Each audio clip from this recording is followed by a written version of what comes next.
downloadable content. Love it or hate it, it's here to stay. Now I could make this entire video rant about the disgusting monetization of the gaming industry, or we can do a tier list. Who wants a tier list? Okay, so here are the ground rules. First of all, we're only going to do 10 different instances of DLCs over the years and figure out which one is the best system. Secondly, microtransactions will count as DLC even though they're technically a different thing. And third, I'm only going to be considering DLC from Gen 7 consoles and further. I know DLC has existed for a long time, but the way they treat DLC nowadays is far different from back on the Dreamcast. Where were you born? Kiss my ass! Quite possibly the most successful DLC of all time, we have the old school Call of Duty DLC packs. I'm going to focus mainly on Black Ops 1s as they typically gave you the most value, with 1 zombies map and 4 multiplayer maps. While the quality of the maps varied at times, you essentially had to pay the price of the main game again to unlock all the maps, so it balances out to alright. Where were you born? Kiss my ass! Now imagine the old system, but you make it free. Sounds perfect, right? Nah, they somehow made it worse.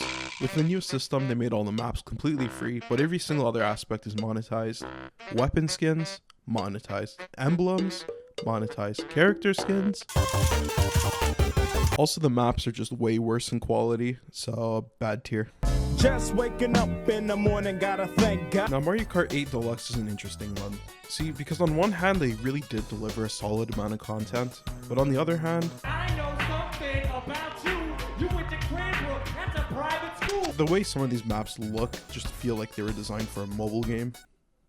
Oh yeah, that's right. I'm usually not someone who complains about graphics in these types of games because it really has no weight on the gameplay, but the online experience in this game will consist of you loading into the most beautiful level you've ever seen. The next game you load into Super Play-Doh Brothers 2. Because some of these maps are so peak and some are just lazy cash grabs, it kind of averages out to alright.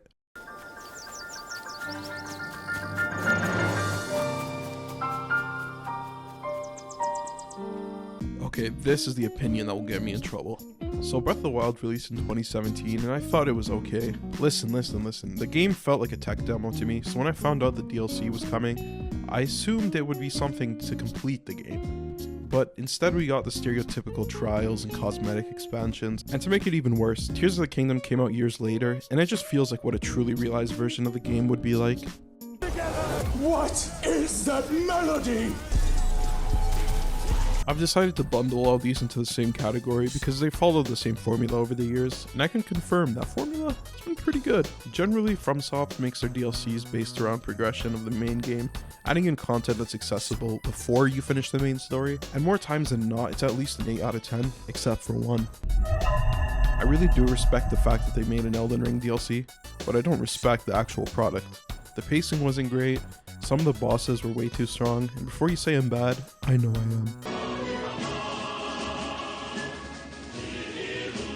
So this one's essentially just Call of Duty's old system, but you actually get a whole new game worth of content.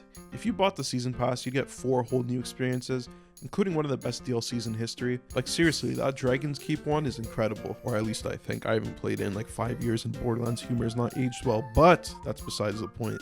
You would also get 2 new characters with brand new skill trees, which would really help keep the game fresh. It's a shame they took the approach they did in Borderlands 3 DLC cycle, because this game had an amazing system in place. Isn't we supposed to be having a fiesta?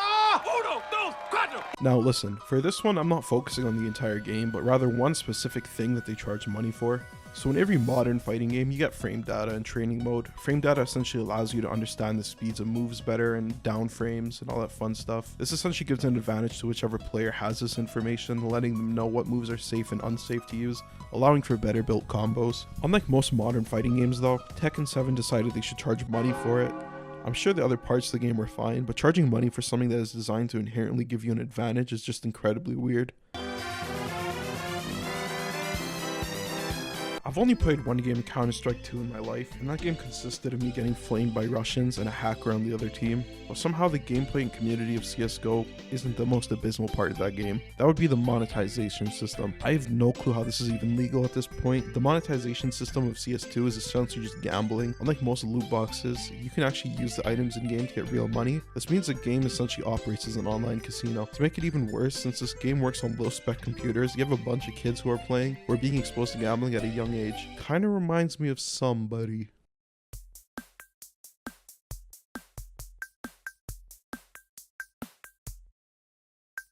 Okay, I'm not gonna lie, the same praises I give to this game can be applied to Mario Maker 1 tenfold, but they took down the servers for that game, so this is the best we can do.